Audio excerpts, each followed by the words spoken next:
Halo mitra perbendaharaan, apakah SKPP kalian sering ditolak oleh KPPN? Hah? Sering? Ngomong-ngomong soal SKPP nih, tahu nggak sih apa itu SKPP? SKPP merupakan singkatan dari Surat Keterangan Pemberhentian Pembayaran.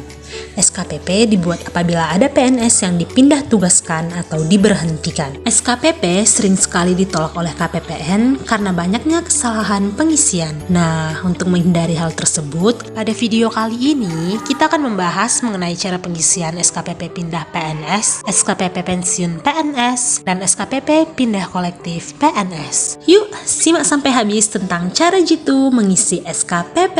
1. SKPP pindah PNS. Format SKPP pindah terdiri dari 2 halaman. Halaman pertama terdiri dari kop surat, identitas pegawai dan keterangan SK, serta kolom penghasilan dan pembayaran lainnya. Halaman kedua terdiri dari utang-utang kepada negara, anggota keluarga yang menjadi tanggungan pegawai, serta tabel tanda tangan. Pada bagian kop surat diisi dengan nama satker asal, nomor surat, dan lampiran berupa SK pindah atau mutasi.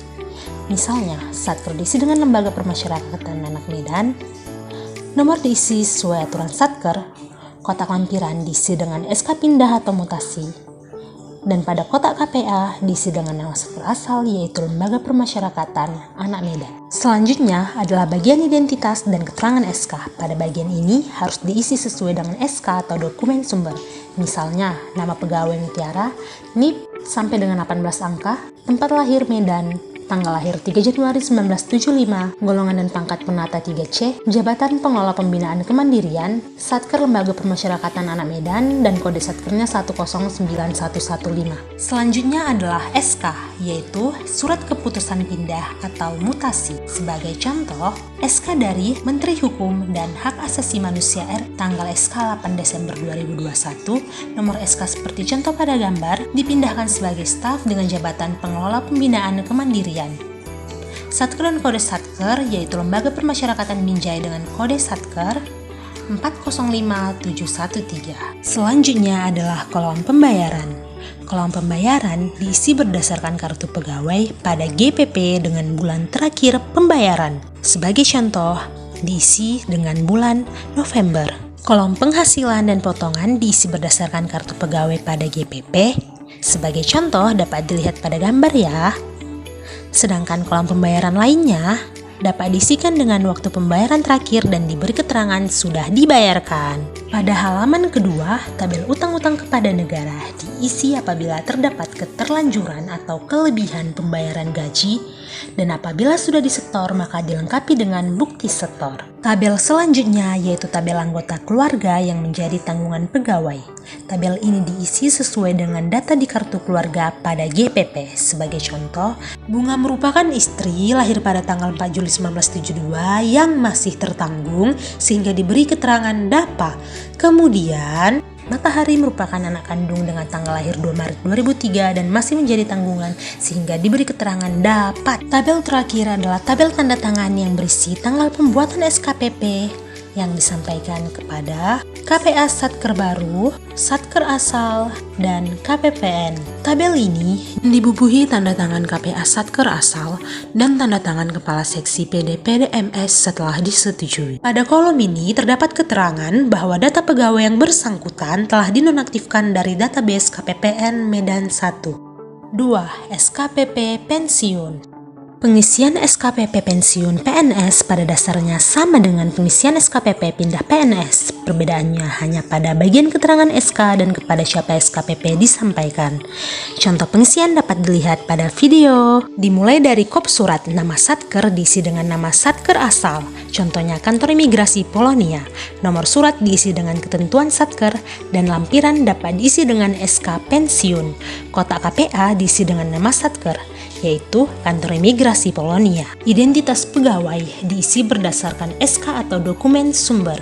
Misalnya, nama pegawai Aurora, NIP, 18 angka, tempat lahir Tarutung, tanggal lahir 28 Maret 1963, golongan pembina, pangkat 4A, jabatan Kepala Bagian Umum, Satker dan Kode Satker, Kantor Imigrasi Polonia 408969. Keterangan SK diisi dengan SK pindah, contohnya SK dari Menteri Hukum dan HAM Republik Indonesia tanggal 5 Desember 2021 dengan nomor SK seperti pada gambar dan diberhentikan sebagai PNS terhitung mulai tanggal 1 Januari 2022. Tabel penghasilan diisi sesuai dengan bulan terakhir pembayaran dan rinciannya diisi sesuai dengan kartu pegawai pada GPP. Pada tabel pembayaran lainnya diisi waktu pembayaran terakhir dan diberi keterangan sudah dibayarkan. Pada SKPP pensiun janda atau duda terdapat format tersendiri, yaitu seperti contoh pada gambar. Pada SKPP pensiun janda atau duda terdapat identitas janda atau duda warakawuri, kemudian dilanjut dengan identitas janda atau duda dari almarhum-almarhumah yang diisi sesuai dengan SK atau dokumen sumber, mulai dari nama pegawai, NIP, tempat tanggal lahir, golongan pangkat, jabatan, satker dan kode satker, serta tanggal meninggal. Kemudian diisi keterangan SK, mulai dari pemberi SK, tanggal SK, nomor SK, dan diberikan hak pensiun janda atau duda terhitung mulai tanggal berapa. Kemudian tabel penghasilan diisi dengan bulan terakhir gaji dibayarkan dan diisi sesuai dengan kartu pegawai pada aplikasi GPP.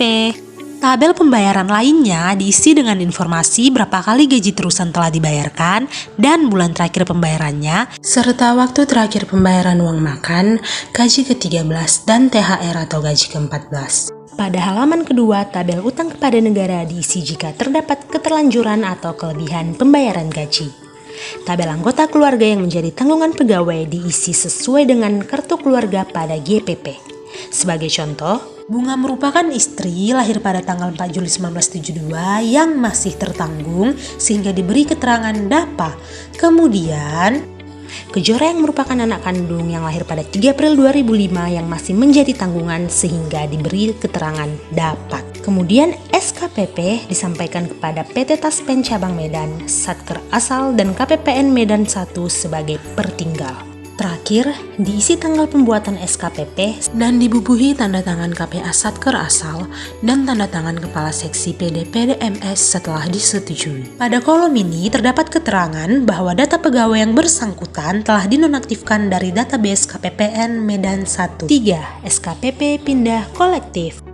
SKPP pindah kolektif terdiri dari 2 halaman, yaitu format SKPP dan lampiran. Pada halaman pertama terdapat kop surat yang diisi dengan nama Satker Asal. Sebagai contoh, Kantor Pertanahan Kota Medan, nomor surat diisi sesuai aturan Satker, dan lampiran seperti SK pindah atau mutasi. Pada kotak KPA diisi dengan nama Satker Asal yaitu Kantor Pertanahan Kota Medan. Tabel identitas pegawai diisi berdasarkan SK atau dokumen sumber. Namun, pada SKPP pindah kolektif, data identitas pegawai dimuat dalam lampiran sehingga pengisian pada SKPP hanya menggunakan 1 pegawai saja. Sebagai contoh, Aladin dan kawan-kawan sebanyak 5 orang. Setelah itu diisi dengan nama dan kode satker, yaitu Kantor Pertanahan Kota Medan, kode satker 4308890. Tabel keterangan SK diisi berdasarkan SK pindah atau mutasi. Sebagai contoh, SK dari Kepala Badan Pertanahan Nasional tanggal 23 Desember 2021 dengan nomor SK seperti pada gambar dan dipindahkan ke Kantor Pertanahan Ijaya dengan nomor satker 430699. Selanjutnya adalah tabel penghasilan. Tabel penghasilan diisi dengan bulan terakhir pembayaran yaitu bulan Desember dan rinciannya dimuat dalam lampiran. Pembayaran lainnya diisi dengan waktu pembayaran terakhir dan diberi keterangan sudah dibayarkan. Tabel yang terakhir adalah tabel tanda tangan yang memuat informasi bahwa SKPP disampaikan kepada KPA Satker baru yaitu Kantor Pertanahan Kota Binjai, Satker Asal, dan KPPN Medan 1 sebagai pertinggal. Kemudian diisi tanggal pembuatan SKPP dan dibubuhi tanda tangan KPA Satker Asal dan tanda tangan Kepala Seksi PD PDMS setelah disetujui. Pada kolom ini terdapat keterangan bahwa data pegawai yang bersangkutan telah dinonaktifkan dari database KPPN Medan 1. Pada halaman kedua, lampiran berisi data identitas pegawai, status kawin, penghasilan dan potongan, serta tanda tangan. Lampiran ini merupakan bagian yang tidak terpisahkan dari SKPP. Nah, bagaimana nih? Udah paham kan cara mengisi SKPP dengan benar? Diingatkan kembali ya, pengisian SKPP agar memperhatikan akurasi data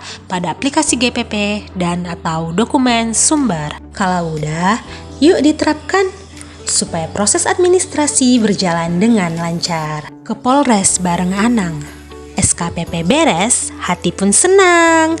Terima kasih mitra perbendaharaan.